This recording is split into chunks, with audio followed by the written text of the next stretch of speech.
গত ৩ দিন তেমন বৃষ্টি না হওয়ায় কমতে শুরু করেছে সুনামগঞ্জের নদীর পানি। এতে পানি নামতে শুরু করেছে পৌর শহর থেকেও।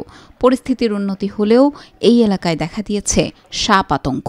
স্থানীয়রা বলছেন, পানি কম থাকায় অনেক বাড়িতেই দেখা যাচ্ছে সাপের উৎপাত।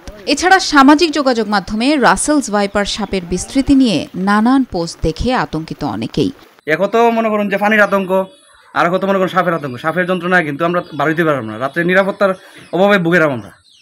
এখন যদি সাপে যদি ওরে খাটে এই বন্যার মধ্যে পানির মধ্যে খারে খেটা লয়ে যেতে হসপিটাল কোনচাইন। আমরা এই বন্যায় খুব আতঙ্কে আছি।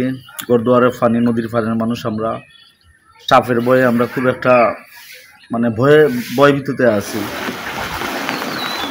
যদিও সুনামগঞ্জ সদর হাসপাতালের মেডিকেল অফিসার ডা মোহাম্মদ রফিকুল ইসলাম জানিয়েছেন, এখন পর্যন্ত কোনো সাপে কাটা রোগী হাসপাতালে আসেনি। অবস্থা বিবেচনায় অ্যান্টিভেনম মজুত করা আছে।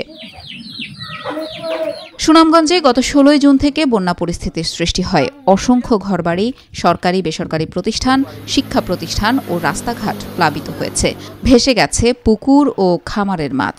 প্রথম দিকে সদর, ছাতক ও দোয়ারাবাজার উপজেলা আক্রান্ত হলেও পরে জেলার সব উপজেলা বন্যা কবলিত হয়ে পড়ে।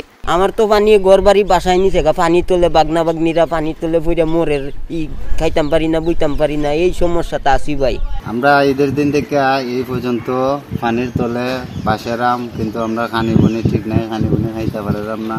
আমরা এটা থেকে মুক্তি চাই। খাবারের পানির বিশেষ করে সংকট, খাবারের পানিটা সমস্যা। আমার ট্যাঙ্কির মাঝে একটু পানি আসলে ওইটা পানি খাইতে আছে, আর বাথরুমের পানি তো এখনও আমার ঘরের বারান্দায় পানি আছে আর কি। সুনামগঞ্জ শহরে অনেক মানুষের বসতঘর, ব্যবসা প্রতিষ্ঠান, শিক্ষা প্রতিষ্ঠানে পানি আছে। যাদের বসতঘরে পানি, তারা আছেন বেশি কষ্টে। অনেকেই ঠাঁই নিয়েছেন আত্মীয় স্বজনদের বাড়িতে, কেউ বা পরিবার নিয়ে উঠেছেন হোটেলে, আবার কেউ কেউ আছেন আশ্রয় কেন্দ্রে।